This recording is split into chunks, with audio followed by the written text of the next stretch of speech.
PseudoPod is extruded into this universe from a dimension of purest fear. It's beautiful in its own alien way, but what's to come will unsettle you. PseudoPod, episode 672, October 31st. That's right. Happy Horror Christmas, everybody. 2019. This week's stories, in regards to your concerns about your ScareBnB experience, by Effie Seiberg, and The Halloween Parade, by Alistair Stewart.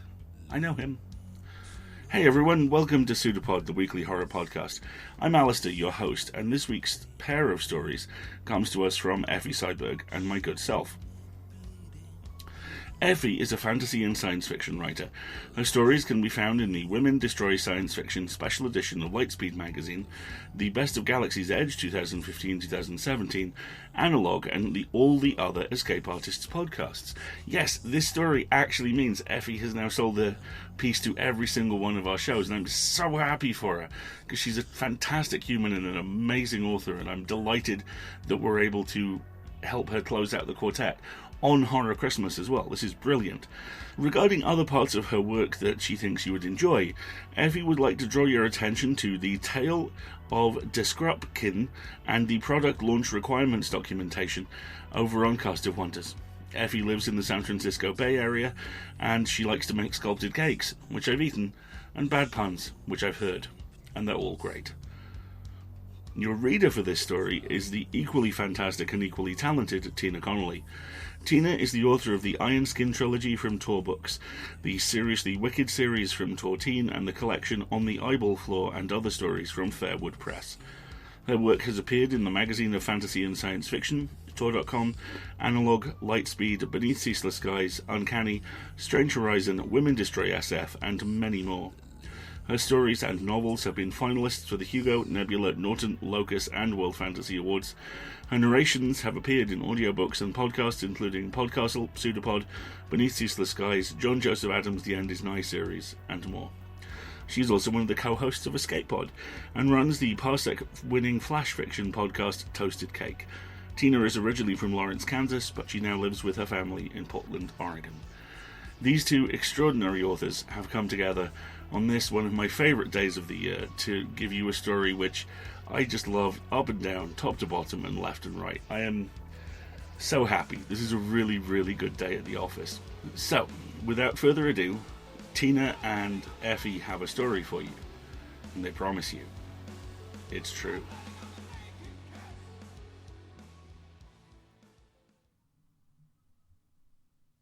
In regards to your concerns about your ScareBnB experience, by Effie Seiberg. Narrated by Tina Connolly. Dear Mrs. Axelthorpe, I'm so sorry to hear your family had a negative experience at our ScareBnB. While we aim to provide an atmosphere of family-friendly, spooky overnight fun, I see that with your family's unique experience, we've missed the mark. You're right. The blood dripping down the stairs to the abandoned attic was a slipping hazard. However, we did have signs clearly stating that guests should not go up the abandoned attic stairs for precisely this reason. You'll be glad to know that the stains will eventually come out of your family's clothes with a little bit of bleach. But unfortunately, the curse we use to keep the blood flow going is non-removable, and your clothing will continue to drip. After their arrival into the closed-off attic, I understand that your children were distressed by the sounds of our attic ghost. However, after reviewing the logs and interviewing the performer on shift, Alex of the Screeching Chains, it appears that the upsetting sounds were of Alex weeping after your offspring doused him in several cans of WD-40 and tried to set him on fire. We encourage our performers to stay in character, and we'll send him an appropriate reprimand once he's out of the hospital. While most of our guests are delighted by the hallway of knives and very pointy pendulums, I am disappointed that we did not meet your requirements for entertainment. That said, after our staff put out Alex's fire, they asked your children not to climb up the pendulums several times, as their weight would throw off the delicate balance of blade choreography. Despite this, They persisted on clambering all over the apparatus, which as a result disconnected and flew across the hall, decapitating our haunted knight. I understand your children were dissatisfied when they found the haunted knight staggering around looking for his head, amusing rather than scary. For this I also apologize. You might be interested to know that the haunted knight will also make a full recovery after another few rounds of ectoplasm transfusion. I would also like to assure you that yes, all of our bats, rats, and tarantulas have all been vaccinated. While I'm deeply sorry that your wife was bitten, the critters only nip when provoked. I understand that setting the castle's tapestries on fire has a way of spooking them. In regards to the tapestries, they are enchanted to show the current guests' greatest fears. While I'm certain it is unsettling to have your own image appear in magic needlepoint, unfortunately I am not able to determine who in your family is terrified of you. That said, we are grateful that you only burn the tapestries in the north wing, as the south wing's tapestries contain the threaded souls of the damned, and we do not want them getting out. Finally, I understand that while you were asked to leave the house for the firefighters to do their work, your family wandered into the nearby closed graveyard. Unfortunately, as this was merely the local graveyard and not part of the ScareBnB experience, we cannot be held responsible for your experiences there. That said, yes, it can be disappointing that the graves were only for the dead and not the undead, and I understand your children's frustration that their desecration did not yield more fruitful results. I can also understand your consternation at the arrival of the local pitchfork-wielding mob. I'm sorry that this caused you to exit the premises, and you were not able to avail yourselves of our full overnight experience, complete with fully locking coffins lined with the finest rotting shrouds. For all of these, I'd like to assure you that your recent visit has been comped, and per local regulations, we've notified the police. Best, Miss Swampy, Director of ScareBnB Customer Service and Volunteer Firefighter. P.S. While we are not able to offer a discount on your next stay with us, as your account has been disabled, please instead accept these $50 gift certificates for each of our top competitors.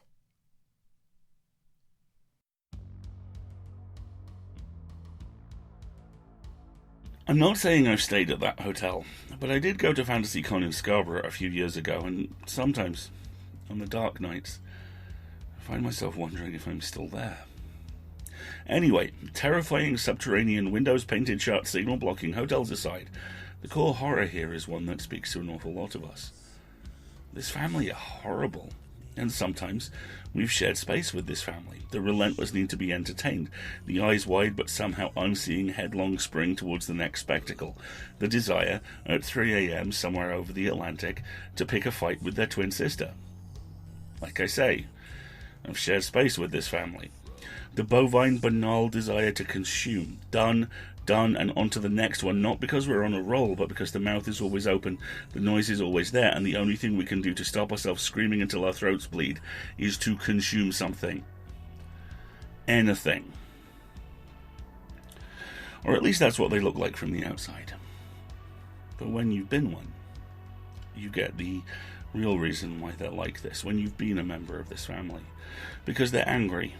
Because they're terrified. And when you're angry and terrified, odds are you also feel powerless.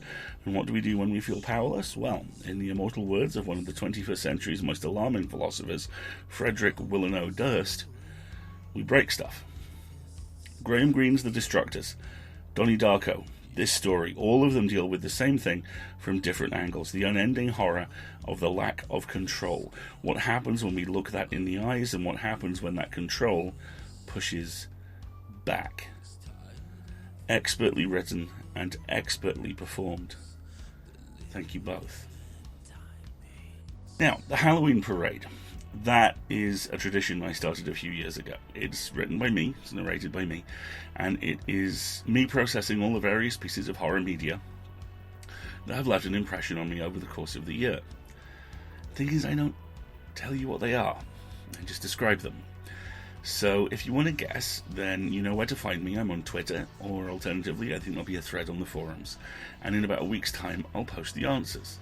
Alternatively, if you want to subscribe to Patreon, the patrons will be getting the answers a little bit earlier if you're impatient, and there's nothing wrong with that every now and again.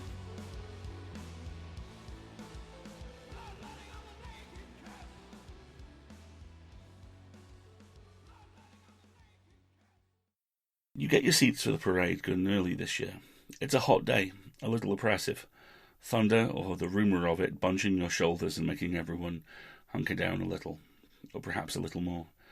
The churro guy has your order, though, and you catch up and wish him well. He's doing fine. He gives you double. Tells you may be needing them. This year, the parade doesn't just begin with the director. Oh, she's there, first. Gloved, suited, precision, machine-tooled heels that you suspect could sever a hydrogen atom if they so desired. But she's deep in animated conversation with the janitor.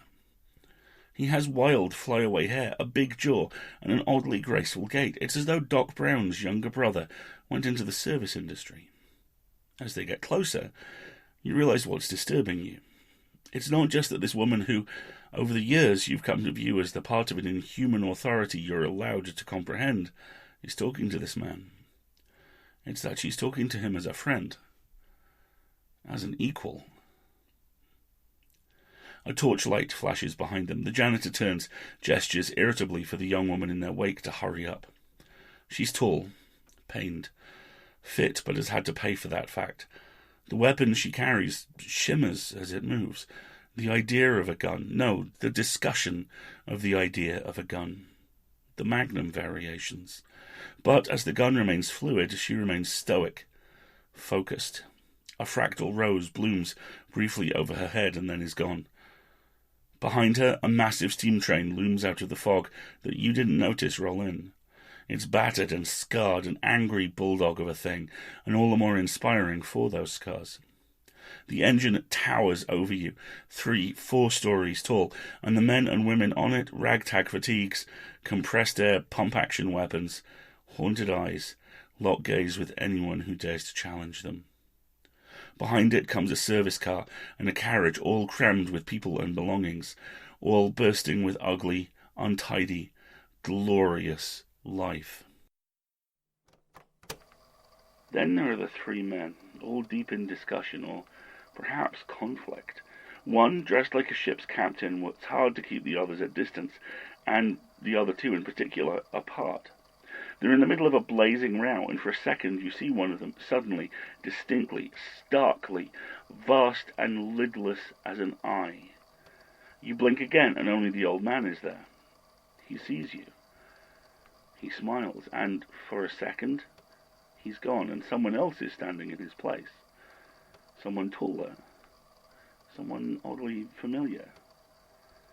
They smile, wave, and then everything's back to normal, or almost normal.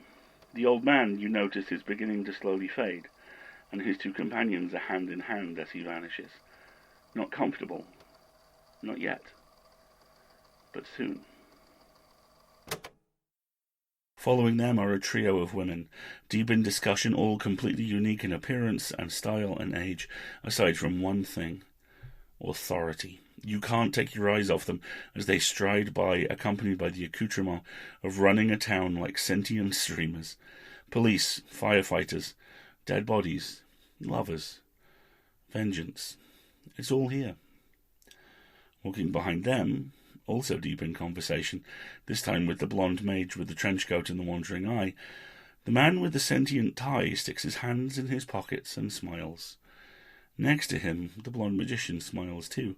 This, for him, is going somewhere new, and new is almost always as good as different. At least at first. At least for a while. The air above them shimmers, and for the split second you can see it. A spaceship outlines itself like a rollerblind, opening and closing. You're pretty sure you saw it. You're pretty sure you saw the crew wave. Buddy, though, he's much less certain, and he takes one of your charros as he proves his point. And then things get weird. You don't notice at first, but Buddy does. The men and women in slightly too precise summer gear, making their way through the crowd, one of them stumbling, putting a hand up not to steady themselves, but to their earpiece. It's okay, Buddy says. They're not looking for anyone. They're just establishing a perimeter. He grins, and it's wide and wild-eyed like everyone on the poster for his favourite movie, Summer School. Here we go. A veteran, and you can tell he's a veteran by the way he carries himself, walks down the middle of the street, map in one hand, flashlight in the other. He smiles absently, waves to the others. He's in animated conversation with the staff of a gas station, some of whom are definitely alive. Some are, well, more negotiable on that front. They're forming a loose perimeter around him, weapons, spectral and real alike, all ready. Around them, 2 horseshoes of soldiers, one in uniform, one not. You can't make out the logo on their shoulders beyond a letter P on the far right, but you can see they're either protecting the gas station staff, or perhaps corralling them. Or perhaps both. And then the atrocities arrive. And Buddy hoots with joy. The lizard, the plague doctor, the stairs, the jukebox, the hotline, the light switch, the happily married and partially alive couple, the warden with the handcuffs both in and on his hands. Normal objects, or normal shapes at least, curdled like milk left out just a little too long. Their edges fuzzy, mobile, something pushing out from deep inside them. Oh, this is the good stuff. This is the good stuff. Right, there's the hiss of a taser. Buddy's face contorts and keeps contorting, the skin stretching sideways as though someone is grabbing and yanking, and he screams, or is it a laugh? There's a ripping noise, and you're alone. Just like you always are for the parade, but charros are gone faster than usual. It's been a rough year. You've been under stress, maybe. Yeah, that's it, you think, and head up to get a new batch. The charro guy gives them to you on the house. You stand behind a soldier, and he salutes you when he leaves. You can't see his unit badge, but it ends with a P. You sit back down just in time for the Swedes, each one happy and smiling, waving to the crowd in their bright clothes. At their centre, carried aloft on their shoulders, in fact, is an explosion of flowers with the face of a woman. She's gorgeous, and sad, and haggard, and somehow those 3 things are all wrapped around one another. There's a sense you get from her of resigned tranquility. This is not where she needs to be, but this is where she is, and that at least is enough. She pays no mind to the bear being carried behind her. No one notices when it twitches every now and then, when a sob echoes from somewhere near it, and the family following it in silent, fervent worship. Perhaps because what follows them is the dead. And not just the usual dead, the ones fended off by a slightly different group of survivors every year. They're still here too. Some new faces, some missing. No, what follows behind them are the true dead. The victims. The bystanders. The narrative bricks and mortar whose degradation is someone else's character arc, whose violent death provides the ink another story is written in. You've never seen a group so large be so quiet, be so angry. They're shepherded along by 2 women.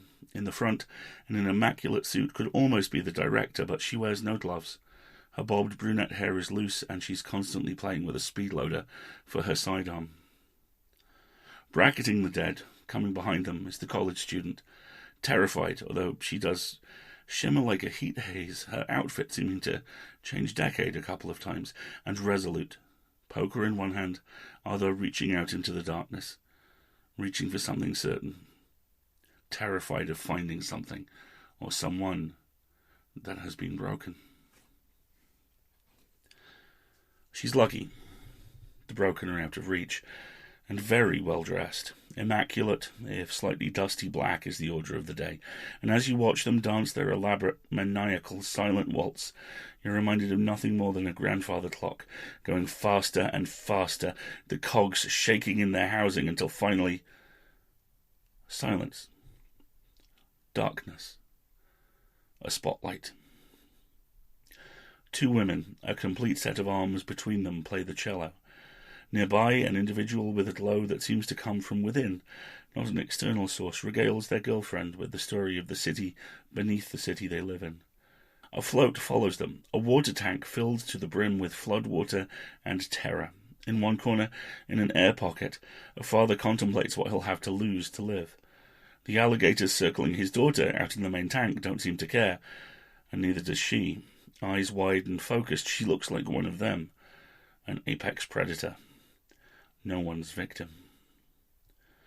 And then the music hits, and the Impala makes its turn. The brothers in the front, the angel and demon as ever in the back, the family walking on either side of them in an arrowhead, behind which 1,000 kids dance and sing with wild, defiant, feverish energy. Some of them are already bloody.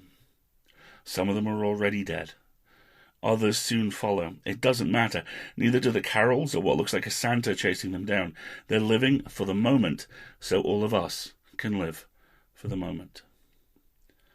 And behind them, as inevitable as the tides, the director. This time, somehow in lockstep with the young woman and the notional gun. They're even dressed alike now, moving alike, waving to you with the same offhand casual interest. The parade leaves, and after a little setup, a man with amazing hair and a skull mask begins playing music and handing out download codes. You grab one and say goodbye to the churro guy and the soldier who is watching you a little too closely, and head home. As you get to your car, you realize the passenger seat's warm, almost like someone was sitting there. Must have been the sun. You blink. You think for a second that there is a laugh echoing around the car, one you know and yet one you've never heard before. And then you drive off. Time to go home. Happy Halloween, everyone.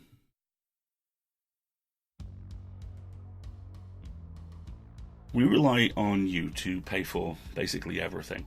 Our server costs, our authors, our staff, and recently those costs have had to spike. Now, spiked for really good reasons. The SFWA have raised their qualifying rate for professional sales from 6 cents to 8 cents a word. That's fine. Honestly, it's years overdue.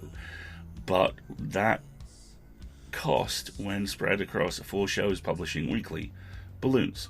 We have spent this year campaigning to try and raise the extra money to get back to that qualifying rate, and we are very close, relatively speaking, and that's because of the tireless work of our staff in promoting this and of you in chipping in. I know times are hard. I know everyone in this industry always seems to have their cap in their hand, but I also know this is a righteous cause. Authors deserve to be paid for their work.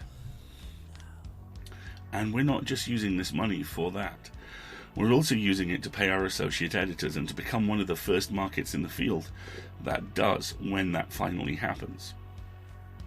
Associate editors, for those of you who do not know, are slush readers.